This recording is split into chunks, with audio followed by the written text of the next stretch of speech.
Hello, everybody. Welcome to another Misfit Artists Drawcast. Today with a very special guest, our teacher, awesome Star Wars artsy guy, madman with puppets, Jeff Carlisle. Woo! Yay!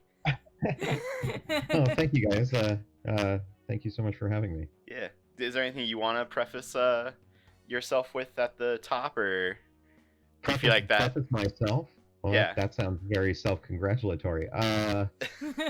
No, I was a old student from the CCAD back in the day, and was brought on a few years ago to teach character and environment design. And at the time, there was talk of maybe having a concept design major.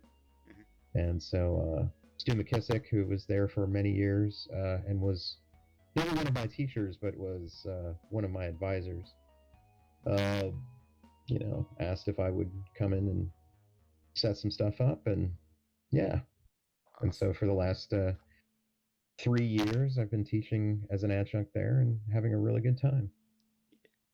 And I think both Ace and I would say you're one of our favorite teachers. For one, very goofy, and you always had a lot of good professional tips and insight, and that's why we brought you on here, because we're going to talk about how long art should take, needs to take, has to take. There's a very simple answer to this that will take forever to answer, but the answer is till it's done. Yes. Yep. and that's definitely. So that's the short one. But then the longer answer is trying to decide when it's done. Mm-hmm. Yeah, because like I said, I completely agree. The simple answer is it's done when it's done. It's done. But then it gets complicated as you get into like how long should it take to be done. Like, as an artist, are you taking too long? Are you not spending long enough?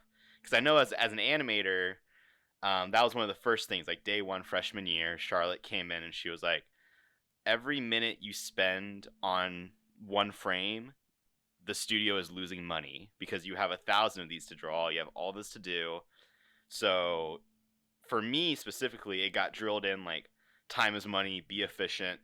I remember one of the things she said, every time you use the eraser or the undo button, you're costing the studio money, and they don't like to lose that money. So I've been like very trained You've been there. very conscious about it. I'm very conscious of that.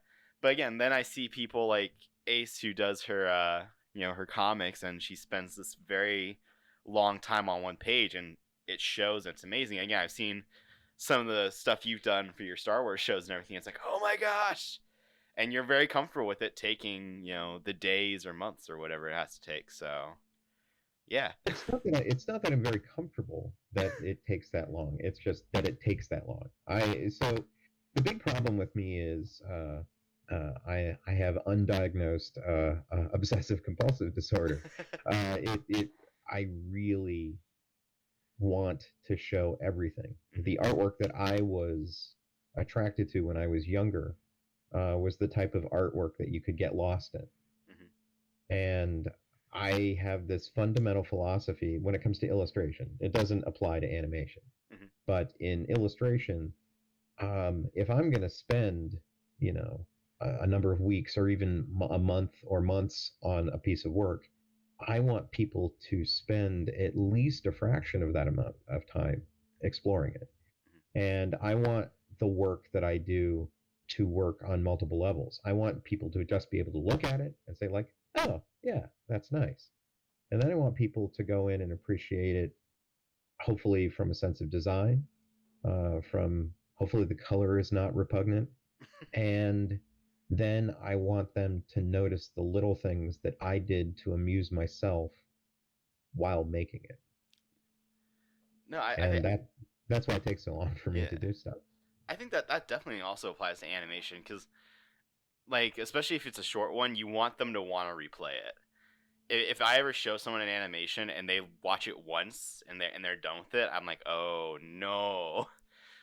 Something went wrong. Yeah, like, and especially with how much, I mean, obviously for a full show there would be backgrounds, side, background characters, effects, and everything. So, I mean, I've watched Avatar: The Last Airbender probably for longer than they've spent making it now, I would imagine, because I've rewatched that many times. So I think they were successful by your philosophy there. And I also, on the topic of the work you do, I think I've seen at least 2 or 3 Where's Waldo-esque illustrations you've done, where they're like crowd shots of conventions or crowd shots of aliens and everything. Yeah. Like that is definitely. I've also watched you put every wrinkle on Yoda's head before, so it's and that's obviously something that would not be feasible in animation and everything. But again, with your illustrations and maybe on a bigger budget animation, it's very great and it's great to look at.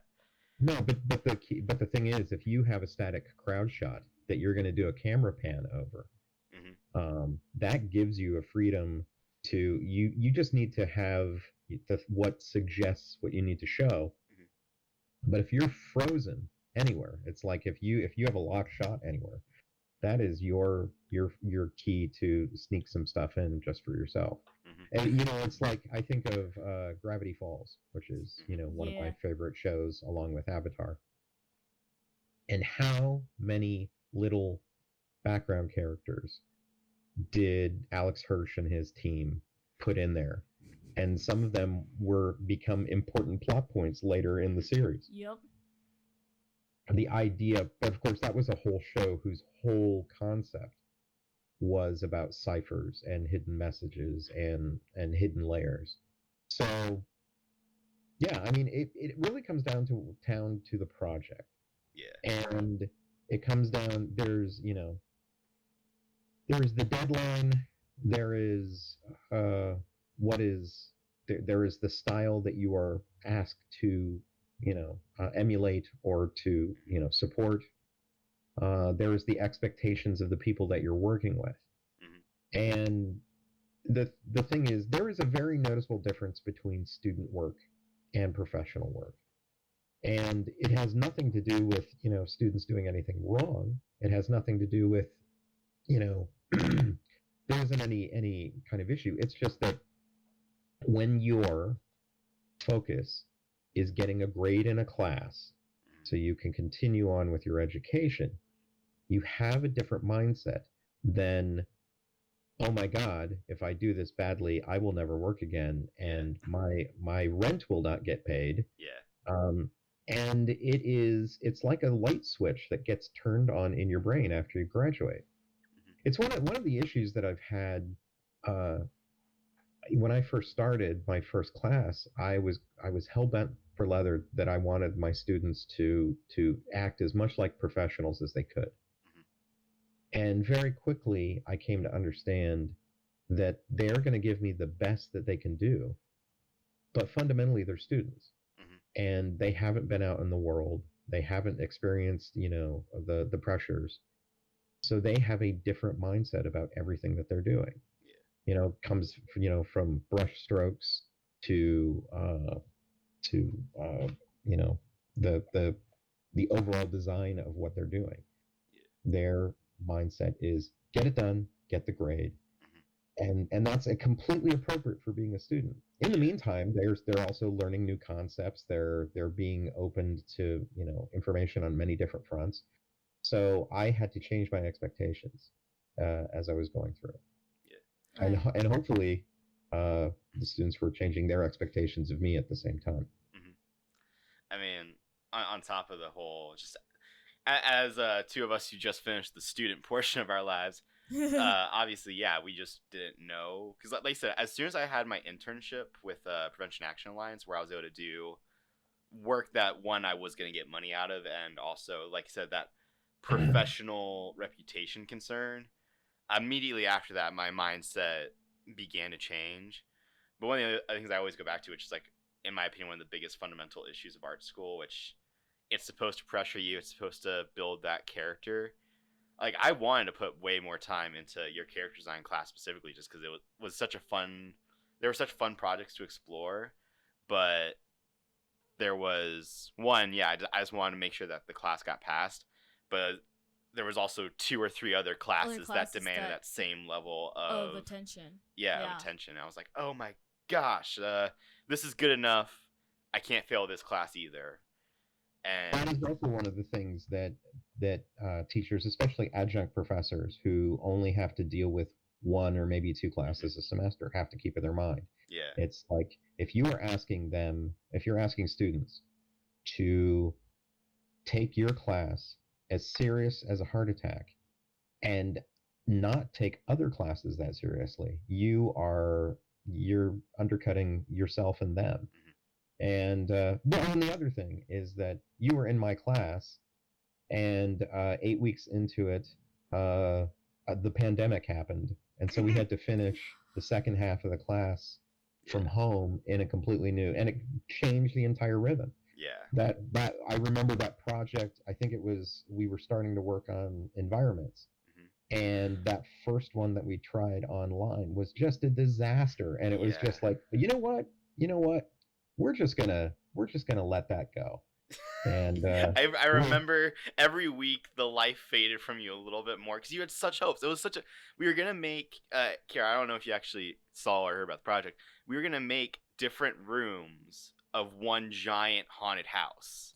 it was Oh, going to that be would have been awesome so too. And if we'd been in great. class, we would have been able to. Exactly. It would have come together a little Yeah. bit more because everybody would have seen what everybody was doing while they were doing it. Yeah, we could have walked up and just like started putting sketch pages next to each other on a whiteboard. Maybe. I mean, there was so much against it. Out that isometric graph paper, made sure everybody had it at the same scale, and that everybody was drawing in the same angles. But I'll be perfectly honest. The things that everybody was able to do was fantastic. It just nothing really connected. Yeah. And so I had to revise my expectations in the pandemic that I was going to get a bunch of really cool, interesting rooms, and they were going to be their own thing. And we got some really good stuff from everybody. I was not upset. Oh yeah. But yeah, when we broke, because immediately after that we broke into our world building, and everybody was able to just go and do their things, and that worked a lot better. Yeah. So I mean, and it was good that we went through that to an extent because it's good to know how to work remotely. It's good to know some of. I think we got some skills out of it. And again, the expectations. Now we know, if we're trying to run a remote project with other people, we know, those hiccups to run into to keep in mind. So one of the things that, like, when people see my work, and for those listening who have never seen my work, you can find it jeffcarlisle.com, and also on all the social medias at Jeff Carlisle Art, at Jeff Carlisle Art. But it's very detail oriented. I have a strong linear element because I very much love comics and comic books and animation, and I love line because lines don't exist in nature. And so it immediately makes the artwork feel like art as opposed to trying to replicate or doctor a photo or whatever.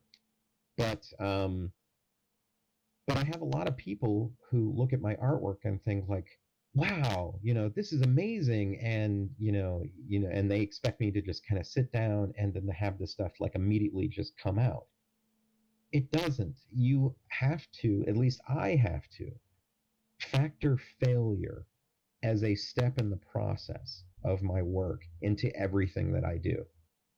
So I factor in time. I give myself a lot of pre-production time because and I talk to some people and say like, okay, look, how, what is your schedule, what is your budget, because I'm going to go right up to the line, because I'm going to mess up and then I'm going to fix it, and when I fix it I'm going to have made all the mistakes that I was going to make, and you won't have to worry about that after that fact.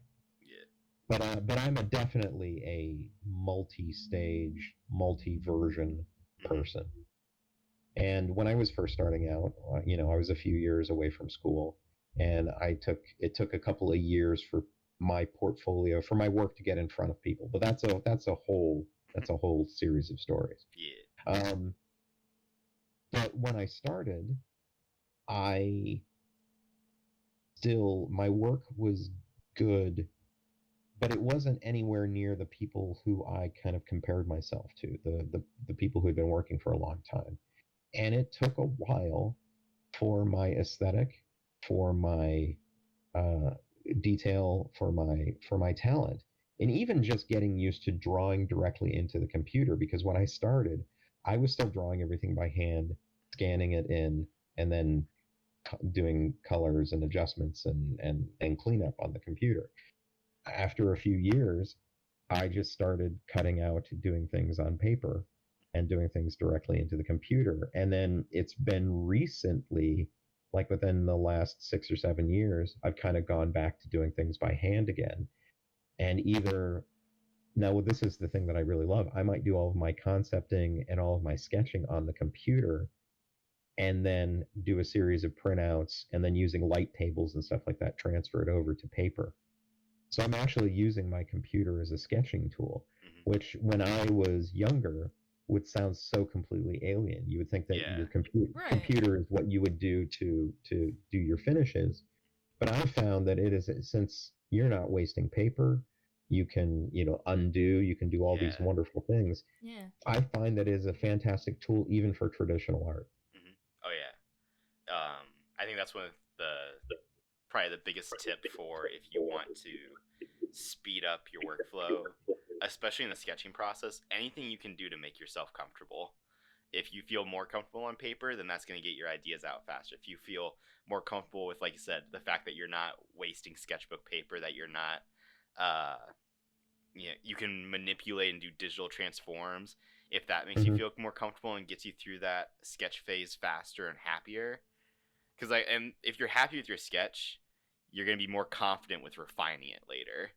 And that's one of the things I feel like I can go back into my hard drive and see some of my not so great artistic experiments, and it's like something's just wrong and no one else can tell it, but when I look at it, I'm like, I wasn't confident with that. Obviously I had an idea I wanted to do, but I never fully believed it or committed to it, which is such a BS unhelpful set of words, because if you haven't felt that feeling, you don't know what it is.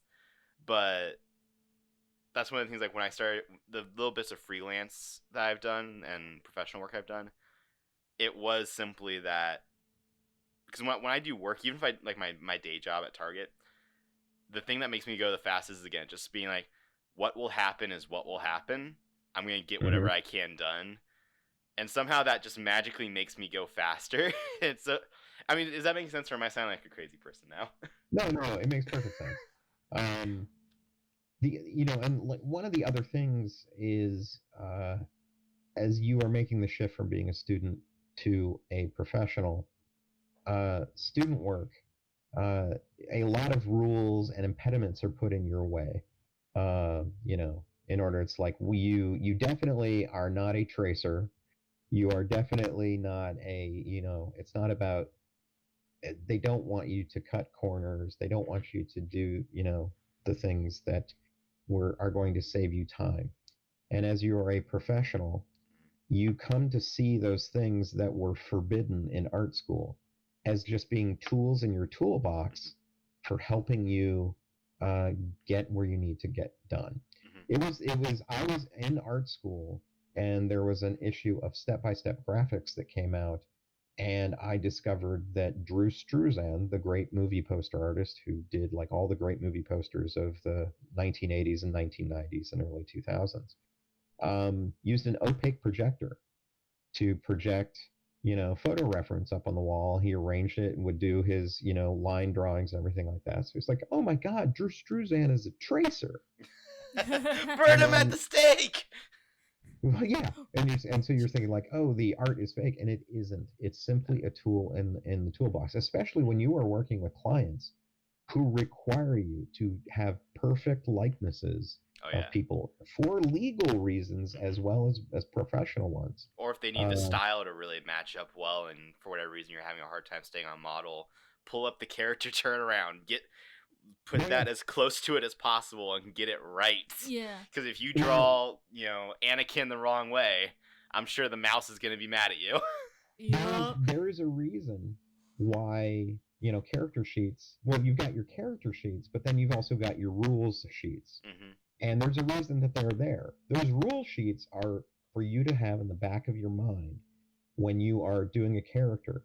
I always think of the amazing rule sheet that Bruce Timm did for Batman back in 1990 or 1991 when they were starting Batman the Animated Series. Yeah, the classic and one that we've all seen. There's just pages and pages of notes of do this, but don't do this. And having those rules, and then as Bruce Timm started being reductive and started removing every element that wasn't completely necessary to get across what he was saying. He and Mike Mignola both became very reductive in their art, but it improved and it finally honed the designs that they were doing. You need their character sheets sometimes in order to get the proportions right. Yeah. And it's like a quick little trace, and then you pull it, and then you go back in and you refine it and you do it yourself. Sometimes it's just a simple matter of getting the proportions right. Yeah. And this is the biggest thing it's one of the things that I learned early on, even before I got to art school. It's like I was looking at my artwork, and it's like I was looking at the artwork I did when I was a kid, and then like when I was in elementary school and then middle school and high school. And I was like, so how is this? What is happening? What is happening to this artwork? What am I learning? The biggest thing was proportion. If you can, and then quality of your mark making.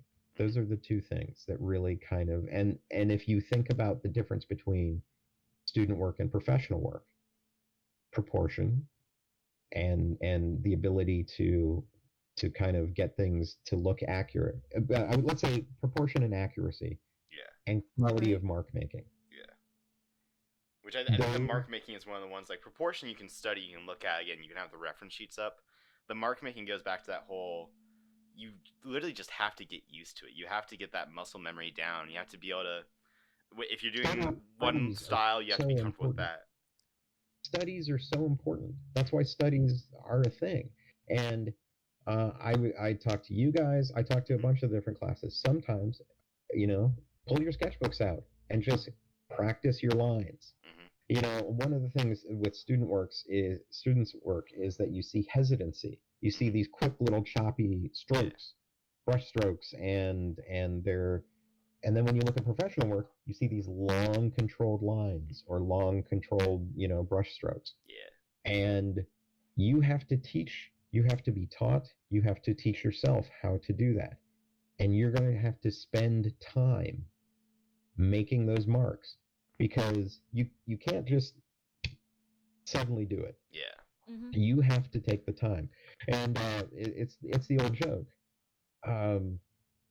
How it's like, I see your artwork and you're really good. I see my artwork and I'm not that great. What's the secret to getting better? And the secret is draw more.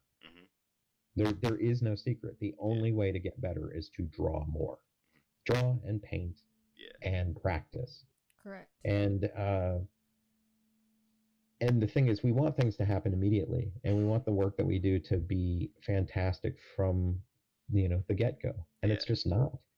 Oh my God, I was always a technical guy. I always like to draw spaceships and things, that are mechanical, and you can see like where, things join together. Human beings were always my nemesis, trying to draw a body. If I was drawing a person, unless I was, copying directly and maybe even tracing, trying to get those bodies to work, I always had a problem. And so I remember I had an illustration that was for I think either Dragon magazine or Dungeon magazine. These were the magazines that they used to come out every month supporting Dungeons and Dragons, the game. And I had an illustration in there. I loved it, and I was showing it to a friend, and it was almost done, almost ready to send off. And he noticed that the hips of one of these characters didn't match up. It was like one leg was in the proper place, and it looked like one leg was just sitting there chopped off on the butt was on the ground. And it was just like, oh, yeah, I was paying attention to trying to get everything set and work in my design, but I kind of forgot to pay attention to a little thing like anatomy. Yeah. Right. So it's like, oh yeah. So even professionals, they F up and they have to fix it. I always think about Jim Lee and he did this Batman illustration, and the chest is just massive. It wasn't as bad as the classic Rob Liefeld Superman. Yeah. Yeah, they are breasts. They are not that. There's a fine line between breasts and pectorals, and we jumped over it. It just went straight to breast, and it's still a fun illustration. Yeah. It's still a great. And the thing is, if it was just a sketch or something like that, nobody would say anything. The fact that, Rob, who's a super nice guy, was getting paid, lots and lots of money to draw these extreme caricatured, images was a little off-putting. Yeah. So it happens to everybody, and you either, make it part of your style, or you're like me and you're constantly sweating and constantly reworking and working everything to death. The other thing is that I like to hide in my artwork. Sometimes if I'm teaching and I don't have a set deadline for a piece of artwork, I will spend forever on it. If I have a very short deadline for a piece of artwork, it will be a lot more simple, a lot more direct. You have to kind of make decisions, and the only way that you're able to make those decisions is if you get experience. So you're going to have to do artwork and get jobs to learn how much time it takes you to do these things. If you can't get a job, make your own job, of course.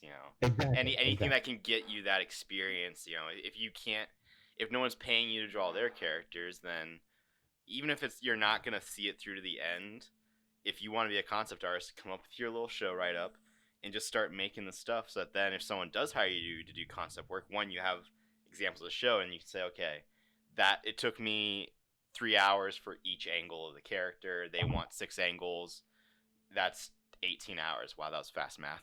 I did that. Damn. Be proud of me. And that's one of those things that, and that's one of the reasons why the world building project is so much fun in, that sophomore class, and why we've tried to develop versions of that for juniors and seniors, so that there is something that, students can get experience doing their own work, but trying to do it in a way where it's going to work with what other people are expecting.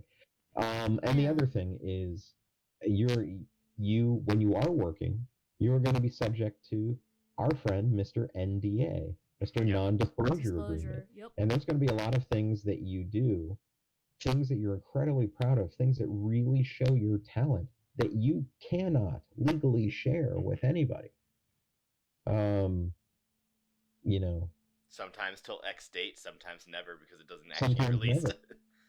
There are people who have had long and storied careers who can't show 60 to 80% of their work because they worked on things. And this is the other thing, is the entertainment industry it's designed to keep people working. It's a lot better now than it was, because there's a lot more content. There's a need for a lot more content. There are a lot more places where content can be shared. But for the longest time, when everything was driven by big studios, there was the system was designed to keep a lot of people working and to keep very little final product coming out.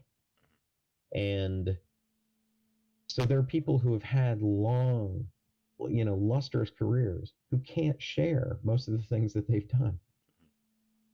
Which is so sad. Things are a little more relaxed now. Most companies are not going to prosecute if after something has been released, somebody shares work. But, one of my favorite designers and a hell of a nice guy is Dermot Powers. He is a UK-based concept artist it's funny because he has this very kind of, avant-garde kind of fine art, rough style of design. And he has worked on everything, in the last 20 years. He did a lot of work for the Star Wars prequels, and then for the Harry Potter films and that whole universe. And he keeps finding these little designs and sketches that he noodled about and then completely forgot. And so he's pulling these things out like 20 years later, and they're just always amazing to see. Yeah. Right. And it's amazing to see how, his adaptation from traditional to, digital and back has been.